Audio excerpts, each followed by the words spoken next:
Hello, everybody. As has been said, my name is Nat. I'm part of Revelation Church Manchester, have been for about a year or so, and it's so great to see you all again. It feels like it's a month of not being live. It feels really nice to now be able to be back here again. And wasn't worship great? I just thought it was so good. I thought it was so wholesome, getting to hear those truths, and it really sort of feeds into some of the things I'm hoping to talk about this morning, which is also just fantastic and proof that God's really at work this morning.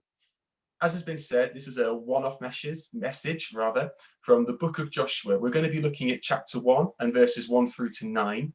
So if you've got a physical copy of the Bible like me here, or you've got it on another device that isn't the one that you're watching this through, on a tablet or a phone, then get it up on there as well. Before I read through it, though, I want to provide a bit of context as to why this passage and what's going on up to the point where we enter into it. So about a month ago, I said to Duncan, I really feel like I want to preach something upon Joshua. And then hilariously, a couple of weeks ago, Duncan did his message that was based upon in Genesis 15.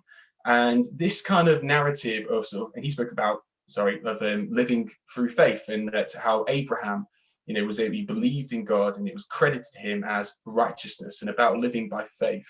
And kind of funnily, I remember thinking afterwards, oh no, that's kind of something that I was going to talk about. And it's good because it means that God's really wants to ram home this message of living by faith in times such as this. So where the narrative is at the moment, from Abraham, he was given the promise by God of having multiple descendants that would become like this sort of great nation, this people of God, that they would be fully committed in a relationship with God. It would be really close, and that there'd be some sort of land they'd get to inherit and dwell upon, where they'd be connected with one another, connected with God, connected with their environment, a very much like a sort of utopia, as you would. Issue is that over time, as you might have heard if you were around and you heard our Joseph series, that actually this people of God grew, but they were in Egypt. And then after what happened with Joseph, was that then this people were then sort of enslaved. And then God picks out this chap called Moses, and Moses leads the people out of there and onto sort of the precipice of entering the land that God has given them. And Moses was the guy, he was the go-to guy, the way that these people connected with God. He was sort of the go-between. And where we get to with this passage here is actually that Moses has just died. He's just passed away. And the people of God, Moses was so important. They must have really clung to his every word, must have been so dependent upon him. And now that he's gone, there might be questions ringing through their minds and ears of, well, what's going to happen now? Are we actually going to see the promises of God come into fulfillment? Are we going to be able to do this? What's going to happen next? What now? And I couldn't help but think, when I was thinking about what they might be thinking, that it sort of mirrors how we might be feeling as well in the midst of this pandemic. That, it's September, schools are starting, universities are soon to restart as well. It feels like a natural jumping off point into a new season. And yet we're still meeting as a church through Zoom as we were a few months ago. There's still a lot of uncertainty about people returning to work. What happens when the furlough scheme ends? There's so many questions and so many what ifs and where's God? And I feel like this passage that I'm now going to read through, we can pick some things out of it that can really help us get to grips with who God is and what he's doing and where we can go with it. So I hope you're on board with me. I hope you're ready. If you haven't got a Bible, the words will appear on the screen, and I'm going to read it through it now. So Joshua chapter 1, verses 1 through to 9.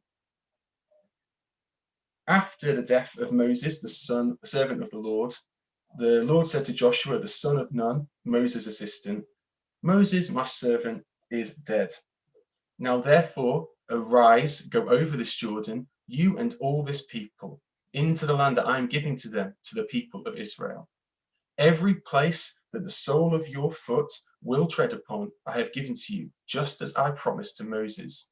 From the wilderness and this Lebanon, as far as the great river, the river Euphrates, all the land of the Hittites to the great sea toward the going down of the sun shall be your territory.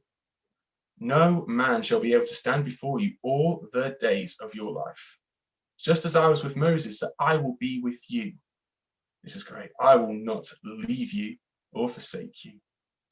Be strong and courageous, for you shall cause this people to inherit the lands that I swore to their fathers to give them.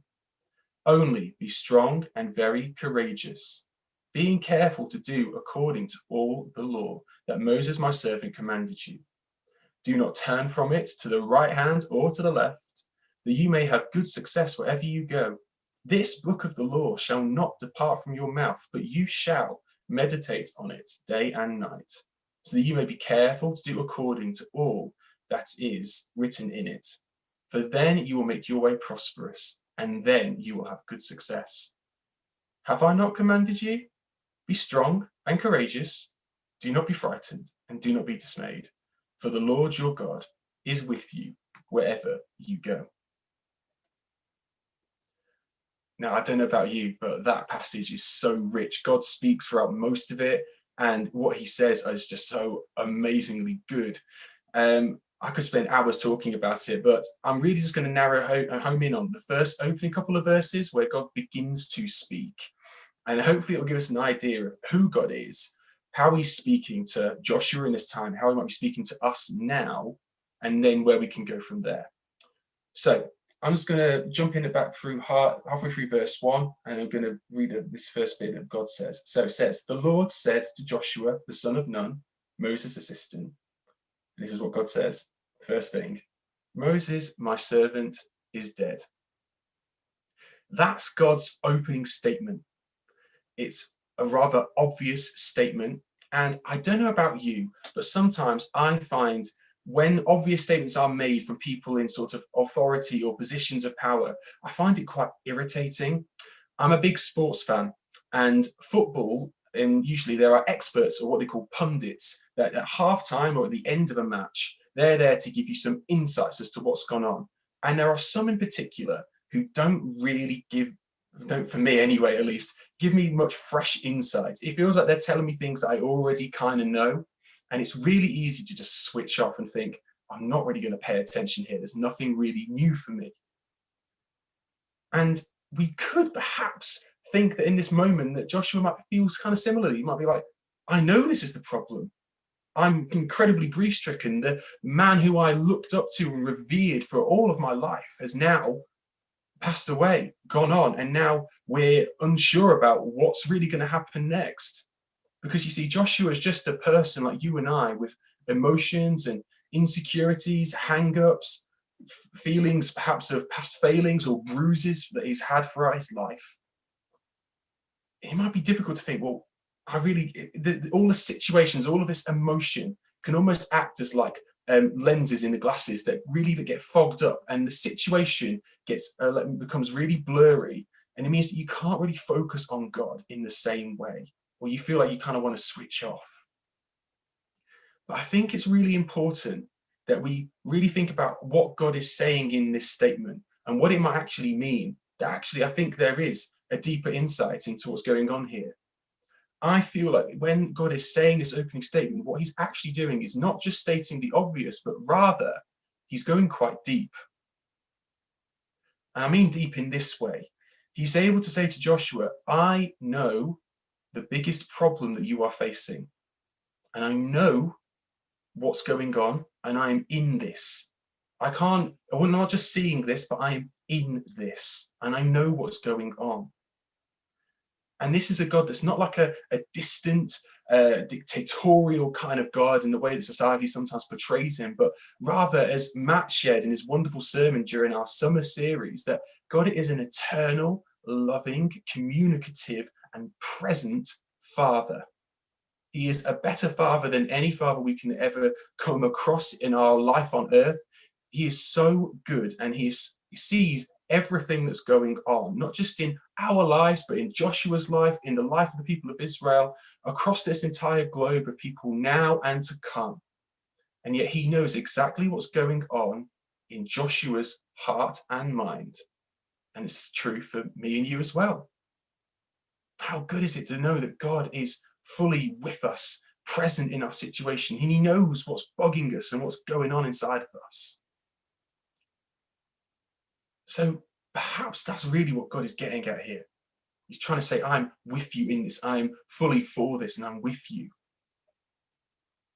And you might be thinking, okay, right, well, it doesn't necessarily deal with the emotions that I'm carrying at the moment or the questions that I've got.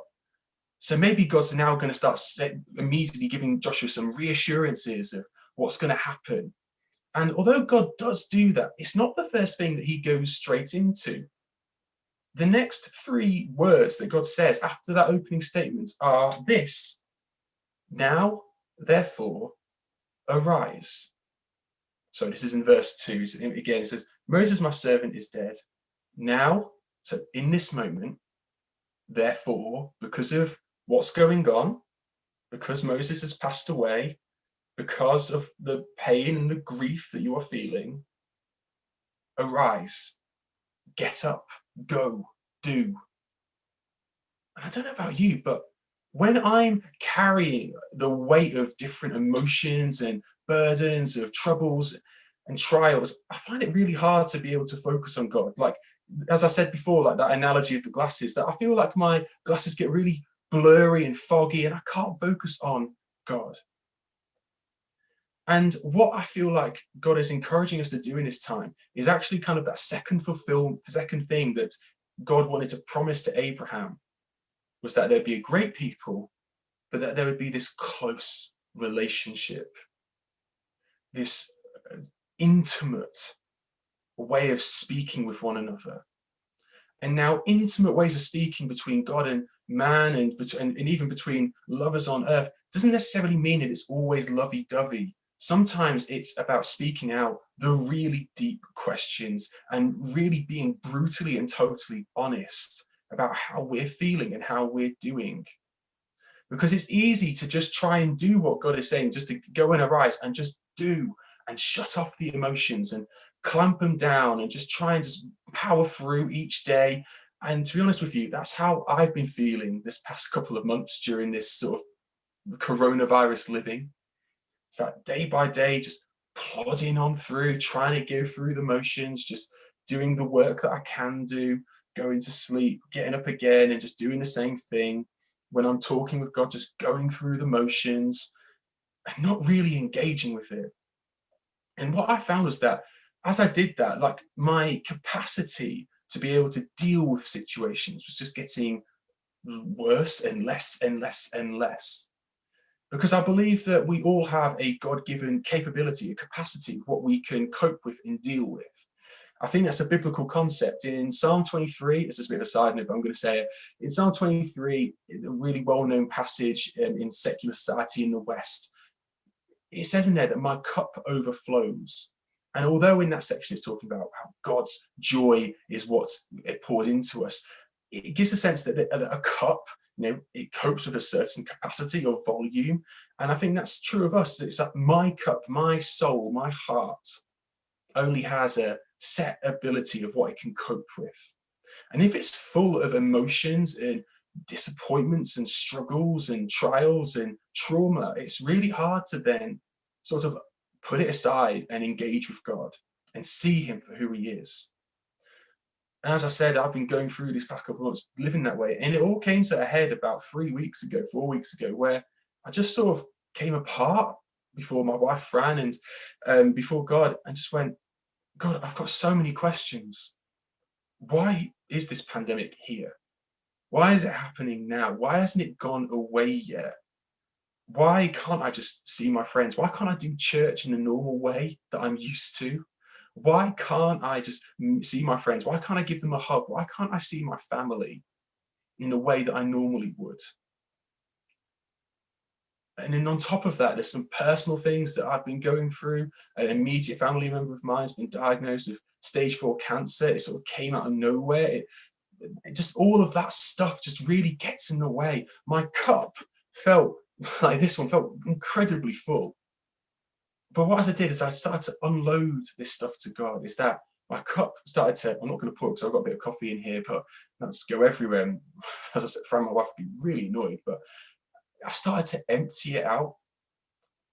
And as I emptied myself and brought these questions to God, not necessarily wanting a response, but just saying how I felt, rather than it leading me into despair, actually it allowed me to have capacity to be able to see God again, for my glasses to become clear and be able to focus on this God who is close and present and eternal and loving and compassionate and generous and best of all, for me.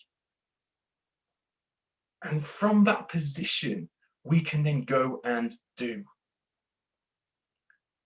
And I think that's what God is calling Joshua to in this passage, and he's calling us to in this time, to be able to move into a closeness with him, where we are able to be brutally honest, where we allow ourselves to ask those questions and bring them to God. He is able to deal with them.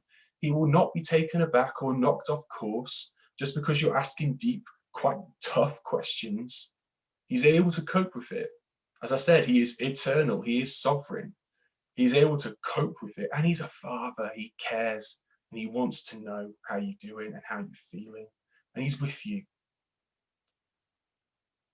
And more than that, God then goes on with Joshua in this passage and for us in our lives. He gives us promises, things that we can hold on to. Not just a close relationship, but actual promises of things that God is going to do. And in this passage, there are not just like a backpack full of promises, but like a whole fleet of suitcases full of promises. Some incredibly specific about the land they're going to inherit, some very general, such as the end of verse 5, I will not leave you nor forsake you. God is with us, and his promises are there for us to cling on to give us a fuel for the fire of faith, to be able to get up and go and do. The closeness of relationship with promises that we can cling on to. This then means that we can now have full faith that God is able to make promises and to keep them. Now, the eagle-eyed amongst you might have noticed that as I was reading through the passage at the beginning, in verses 7 and 8, it sounds like Joshua's got things to do. That the book of the law shall not depart from his mouth. He's got to meditate upon it, be careful to do all that is according to it. But the good news is that the promises of God now are not dependent upon us or what we do. Because of a man who acts as the go-between between us and God, and he's better than Moses, he won't pass away, because his name is Jesus. In Jesus, the man who lived a perfect life, never put a foot wrong in anything that he did. He knows our aches and pains because he tread upon this earth. He was a man, a person like you and me. And yet when he died upon the cross, what he did was he fulfilled these promises. He fulfilled the requirements of us. So that now, when we put our faith in Jesus, it's credited, as it was to Abraham, credited to us as righteousness, which means that we now have access to a relationship with God our Father. We have access to promises that we can hold on to in deep, dark, desperate times. And not just only in our lives right now, but because Jesus died and then rose again 3 days later, as we know from the Easter story, it now means that these promises are not just true for this life, but they're true for the next as well.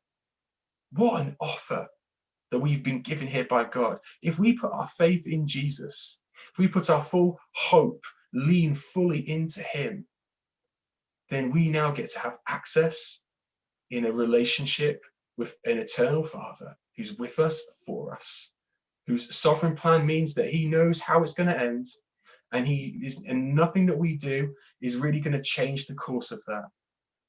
All the promises that he makes are fully dependent upon himself being able to fulfill them. And how good is that, to know that as we go into this time and church feels a bit different, and we're meeting over Zoom, it's not quite the same, and it's really easy to feel like home groups aren't the same either. And it's really hard. It can feel like maybe it's easy just to switch off or just to go through the motions. But no, God is yearning for us to go deep with him, to put our faith in him, to have access to this wonderful, close relationship that's on offer to us in this life and the next, and to a whole heap of promises that God is for you and is with you, and he will never leave you nor forsake you. So now for us individually and corporately as a church, as Revelation Church Manchester, we can now have the strength to pick ourselves up, well, God's really to pick us up, so that we can therefore arise and go and do. And that might look different for us in this time. What getting up and arising might look for each of us might be different. For some of us, it might just be that this is now a time for, in the quiet place, in the hidden place of just being at home for most of the time of our day-to-day life, you can get close and intimate with God, and you can really delve deep into a close relationship with him and really build it. So you've then got a foundation, a building block of closeness with God. For some of you, it might mean that you're now having to explore different ways of sharing your faith and different ways of living out the life that God has now called you to, of freedom, and one of peace in amidst the madness of life. And that can be just sharing your faith through your social media streams. It might be, being intentional about having to meet up with people. It's hard at the moment, but we're having to be mega more intentional than ever before. It's much harder. It's much, we haven't got those twice a week opportunities to see people at church.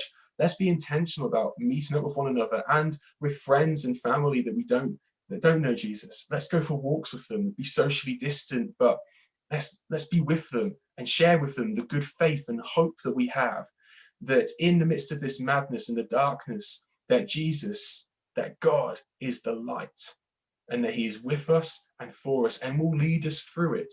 And he is not restricted by social distancing policies. God can still work and he can still fully move. And I'm also aware that as I'm saying this, there are some of you perhaps that are still feeling in that place of lots of emotions and burdens and trials. I just want to say that God, he wants you to share yourself with him. And it can be quite difficult to do that, to share yourself with somebody else, but God's for you, he's with you. Please open up your heart. I would encourage you, I'd implore you to open up your heart to him.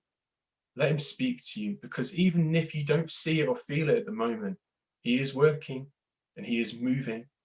And I believe that as a church, as we get deep in our relationships with God, as we grow in openness and honesty with him, as we cling on to promises and we tell them to ourselves day by day to let our cups be filled with hope and promise, we can then therefore arise, go and do, and be God's people on earth, knowing that he himself, God, will fulfill his promises, that he will be the way maker, and that in this season, he will be able to do more than we could possibly ever believe or imagine, and that we can hope for him in this.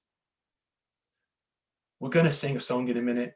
Rob's going to hopefully pick up his guitar and get ready, and I can't actually see you, Rob, on the screen, but hopefully you'll be ready shortly. But as we sing the song, we're going to sing that song Waymaker again. I want you to sing it. I want you to sing that bridge with it. Even when I don't feel it or see it, he's working. You never stop working. And to say it with faith, lean into him. God is working and moving, and he can do more than you can think. And he is the waymaker. He is the one that can lead us to grow as a church spiritually and in number in this time. And that he'll be the one to lead us. He will be the one to set the tone for us. All we've got to do is believe in him and have faith in him, that he will be who he is and that he will do all that he says.